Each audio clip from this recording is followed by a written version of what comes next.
On this week's episode, we'll be talking about the truly bizarre incident that occurred on June 14, 1949, when Philadelphia Phillies first baseman Eddie Waitkus was shot by an obsessed female fan, Ruth Ann Steinhagen, at the Edgewater Beach Hotel in Chicago.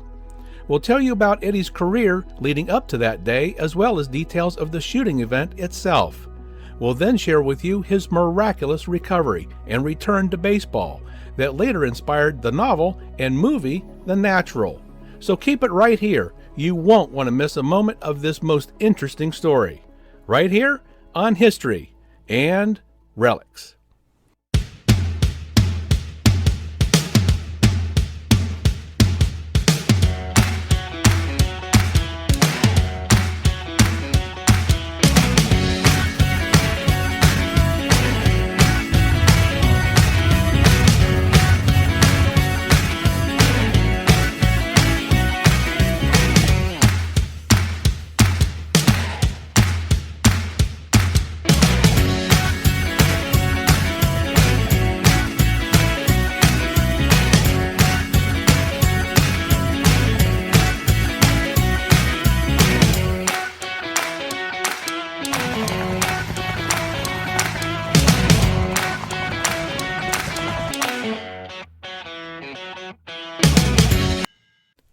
Edward Stephen Waitkus was born on September 4, 1919, in Cambridge, Massachusetts. He began his professional baseball career in 1937, playing semi-professional ball for the Suburban Twilight League in Boston. By 1938, he moved on to the Rumbo Indians, another semi-pro team sponsored by the Rumbo Woolen Mill in Lisbon Falls, Maine. Waitkus played extraordinarily well and became a top prospect in New England in the summer of '38. His club won the Maine Championship and qualified for the National Baseball Congress Tournament in Wichita, Kansas. There, his team won 2 games before being eliminated. After the first baseman was named by Major League Scouts to an All-American semi-pro team, Boston sports writer Fred Berry wrote these prophetic words. These big league wise men viewed the left-handed batting and throwing of 19-year-old Waitkus and termed him a natural.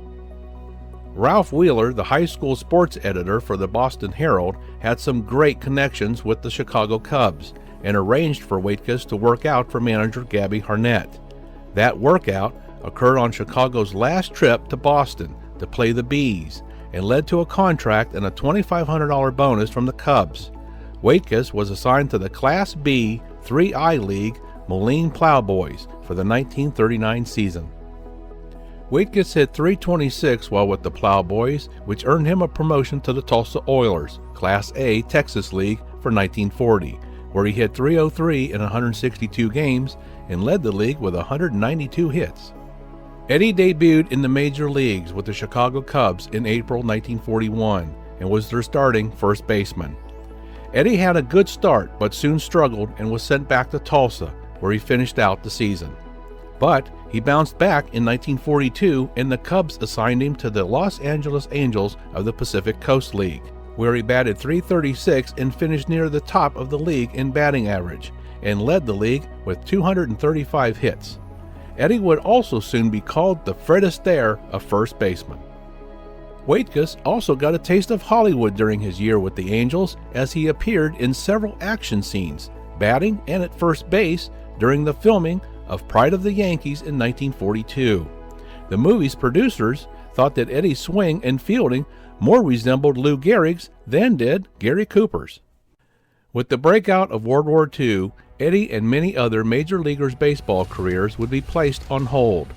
Eddie would join forces with the U.S. Army, where he was assigned to the 544th Engineering Boat and Shore Regiment. He witnessed some of the bloodiest fighting of World War II while in the Philippines and narrowly escaped being captured by the Japanese. In September 1945, while the Cubs were winning the National League pennant, he and the rest of the 544th were among the first troops ashore at Wakayama, Japan. Waitkus earned 10 Commendable Service Awards while serving in World War II, including 4 Bronze Stars and 4 Overseas Bars. Upon his return to baseball in 1946, he quickly became a star for the Chicago Cubs, but following an all-star season in 1948, the Cubs traded Waitkus to the Philadelphia Phillies. a trade that left former Cubs manager Roger Hornsby up in arms over the move. By June 1949, Eddie was enjoying his best year in the bigs, hitting .306 and leading the All-Star balloting. However, things would quickly change. On June 14, 1949, the Phillies were in Chicago, beginning a 15-day road trip, and had defeated the Cubs at Wrigley Field earlier that afternoon, 9-2. That evening, Waitkus and a few others, including two of his former Cubs teammates, Russ Meyer and Bill Nicholson, went out to dinner. Afterwards, Nicholson and Waitkus took a cab, separate from Meyer, back to the Edgewater Beach Hotel, where the Phillies were staying. Once at the hotel, Eddie was going to join Nicholson and Meyer for a nightcap, when a bellhop notified Waitkus of a note left for him at the front desk by a girl. The girl identified herself in the note as Ruth Ann Burns and urgently requested Eddie meet with her in room 1297A. Eddie did not immediately go, but rather continued on to meet Meyer and Nicholson at the beach walk for a drink, after confirming with the desk clerk that room 1297A was indeed registered to Ruth Ann Burns from Portland Street in Boston, the same street Eddie had grown up on in East Cambridge. The note finally got the best of Eddie. He called Ruth Ann's room, where she urged him to come up, and it was about 11:30 when he arrived and knocked at the door. She greeted and welcomed him in. He walked in and passed Ruth Ann to a chair near the window on the other end of the small room. Just then, the girl actually known as Ruth Ann Steinhagen of Chicago came out from behind the door, carrying a .22 caliber rifle. She told Waitkus that she had a surprise for him and that he wasn't going to bother her anymore. Eddie quickly replied, "What's going on here?" and asked, "Is this some kind of a joke?" Steinhagen pulled the trigger and shot Eddie in the abdomen. As Eddie slumped, he repeatedly stated, "Oh, baby, why did you do that?" Steinhagen then put the rifle in a closet and called the front desk, proclaiming that she had shot a man in her room. That call likely saved Eddie's life. The bullet had pierced a lung and lodged near his spine. The ambulance soon arrived and rushed him to the Illinois Masonic Hospital, where he underwent 2 surgeries before being transferred to the Billings Memorial Hospital, where he had another series of surgeries before the bullet was successfully removed. Steinhagen was arrested, then arraigned on June 30th, 1949. When questioned by police as to why she shot Waitkus, Steinhagen said she didn't know why she did it. She later told an assistant state's attorney that she wanted to do something exciting in her life. As it turns out, she had been obsessed with Waitkus since the first time she saw him playing for the Cubs in 1947. She had never met him, but attended all the Cubs games and would wait for a glimpse of him outside the clubhouse. Her room was essentially a shrine to Waitkus, filled with photos and such. Basically, she felt that if she couldn't have him, nobody could. Steinhagen was found legally insane on June 30th, 1949, and was committed to the Kankakee State Hospital. She was confined and treated there until she was declared cured and released in 1952. Eddie, wanting to put the entire ordeal behind him, did not press charges against Steinhagen after her release. Steinhagen was virtually never heard from again, anywhere. She moved into a small apartment in Chicago with relatives and maintained her privacy for the rest of her life.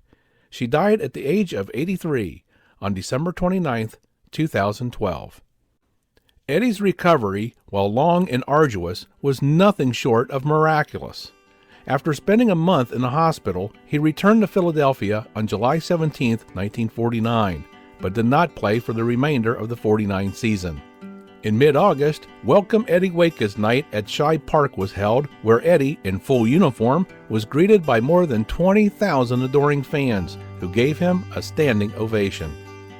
He received a number of fine gifts as well, including a new convertible, a television, golf clubs, a new wardrobe, a 2-week vacation to Atlantic City, and a bronzed first baseman's glove with 2 silver baseballs mounted on a plaque. Waitkus returned for the 1950 season as the leadoff hitter for the Whiz Kids team that won the 1950 National League pennant. Waitkus led the team in scoring with 102 runs and made his only postseason appearance in the 1950 World Series, where the Phillies were swept by the Yankees 4-0. After the 1950 season, Waitkus was named the Associated Press Comeback Player of the Year. About this same time, he met Carol Webble while in Clearwater Beach, Florida. The couple later married in November 1951. He continued to play for the Phillies until the end of the 1953 season, when the Baltimore Orioles bought out Waitkus' contract for $40,000. But they later released him in 1955, allowing him to return to the Phillies to finish out the season and his career. Eddie later taught at the Ted Williams baseball camp before dying of esophageal cancer on September 16, 1972, at the age of 53. Ted Williams once said that Eddie had one of the best swings that he ever seen. In 1952, the novel The Natural, written by author Bernard Malamud, was published. The story was largely based on this bizarre shooting incident involving Philly star Eddie Waitkus and his shooter Ruth Ann Steinhagen. In 1984, Malamud's novel was turned into a motion picture and released under the same name, The Natural, starring Robert Redford, Glenn Close, Robert Duvall, and Kim Basinger. The film was nominated for 4 Academy Awards and a Golden Globe Award. The story follows fictional character Roy Hobbs, a baseball sensation whose career is shelved after being shot by a woman whose motivation is mysterious. The story then tells of his attempts to return to baseball when he plays for the fictional New York Knights with a self-made baseball bat called Wonder Boy. And hey, how about a couple of pieces of movie trivia? Did you know that some of the scenes from The Natural were filmed at the South Dayton, New York train depot? Yep, and this same depot was used in the movie Planes, Trains, and Automobiles. The steam locomotive utilized in the movie came from Cleveland, Ohio, which provided an authentic touch to the scenes. That locomotive is the Grand Trunk Western 4070, and it's still right here in Cleveland, Ohio, along with a few other train cars used in the movie The Natural. 4070 is currently undergoing a full restoration to bring her back to her former glory by the Midwest Railway Preservation Society. Also, did you know that Cleveland Indians' 1980 Rookie of the Year, Joe Charbonneau, had a role as an extra in The Natural? He played the role of a cop who participates in the passing of a secret note from Glenn Close to Robert Redford. Now, last but certainly not least, we have one of Eddie's game-used baseball bats from the era 1946 to 1949. This 34-inch, 32-ounce ash bat is Eddie's signature model U1 and exhibits some outstanding use, including heavy ball and cleat markings. Let's take a closer look.